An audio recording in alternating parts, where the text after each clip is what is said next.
کہ قرآن کسی ایک خاص جگہ یا وقت کے لیے نازل نہیں ہوا، بلکہ تمام زمان و مکان اور انسانیت کی بھلائی کے لیے آیا ہے۔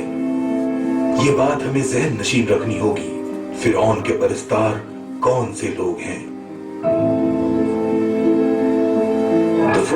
فری میسن وہ خفیہ سوسائٹی ہے جس نے ان خفیہ علوم کو راز میں رکھا اور موجودہ زمانے تک پہنچاتا ہے۔ جس اسٹرکچر کے تحت دنیا کے نظام کو چلایا جا رہا ہے، اس میں چند افراد اہم رول ادا کرتے ہیں۔ اس کی مثال روسی گڑیوں جیسی ہے۔ ایک گڑیا کے اندر کئی اور گڑیاں موجود ہوتی ہیں۔ میں اسے ایک جال قرار دیتا ہوں جس میں یہ سب فٹ ہو جاتے ہیں۔ یہ ایک الومناتی تنظیم کے ممبر ہیں جو اپنے آپ کو خفیہ علوم سے منور سمجھتے ہیں، وہ علم جو ہم لوگوں تک نہیں پہنچتا۔ اب تک یہ حقیقت سامنے آ گئی ہے کہ ایک مخصوص گروپ نے تاریخ میں اپنی سرگرمیاں جاری رکھی اور ان لوگوں نے فرعونیت کا سسٹم اپنائے رکھا۔ دنیا میں شہرت یافتہ افراد کی کثیر تعداد اس طرح کی رسومات ادا کرتی ہے جو تاریخ میں مصر اور بابل میں کرتی تھی۔ یہ سلسلہ لگاتار چلا آ رہا ہے، اس کا تسلسل کہیں نہیں ٹوٹا۔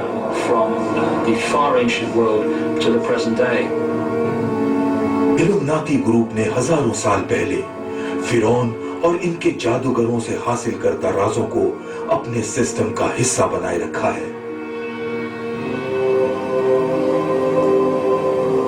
ان خفیہ علوم کے حصول کے بعد علومناتی نے دنیا بھر میں اپنا اثر و رسوخ بڑھایا اور لوگوں کے ذہنوں پر کنٹرول حاصل کرنے کی پالیسی پر عمل پیرا ہو گئے۔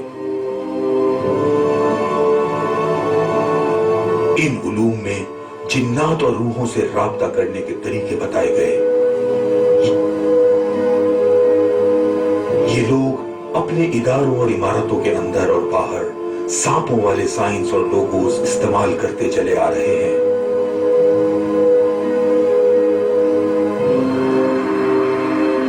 ان کے اسکولوں میں جنات سے رابطے کی تعلیم دی جاتی ہے۔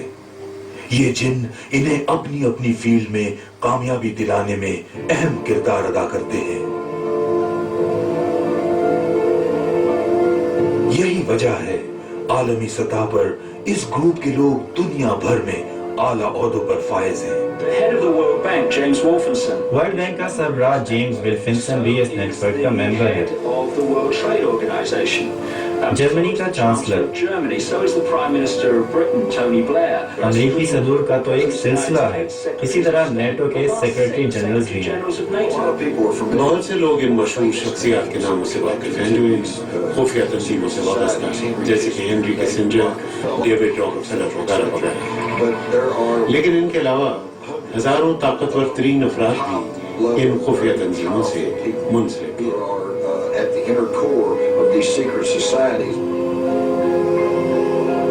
اب تاریخ اپنے آپ کو دہرا رہی ہے۔ اب پھر سے علومناتی نے قدیم مخروطی سٹرکچر پر عمل درآمد شروع کر دیا ہے اور اپنی من پسند ایلیٹ کو اعلیٰ مقامات پر فائز کر رہے ہیں۔ یہ گروپ دنیا بھر میں مذہبی، اقتصادی، زراعت، میڈیکل اور جوڈیشل شعبوں پر چھا گئی ہے۔ جب تک آپ اس سسٹم کا حصہ نہیں بنتے، آپ کے لیے کسی بھی پروڈکٹ یا سروس کا حصول بہت مشکل اور مہنگا بنا دیا جاتا ہے۔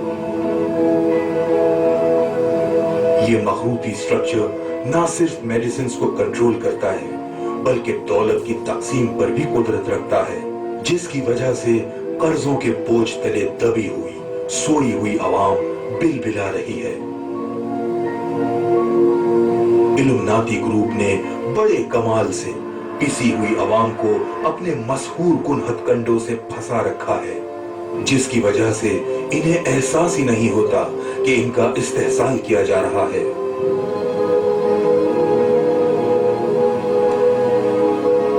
اس گروپ نے کالے علم کی بدولت حاصل ہونے والی قوت کا استعمال کرتے ہوئے فلم، ٹیلی ویژن اور موسیقی پر اپنا کنٹرول حاصل کیا ہے۔ یہ گروپ اس قوت کی بدولت لوگوں کے ذہنوں کو کنٹرول کرتا ہے۔ یہ ٹیکنیک غیر محسوس طریقے سے لوگوں کے لاشعور میں اپنے نظریات ٹھوس رہی ہے۔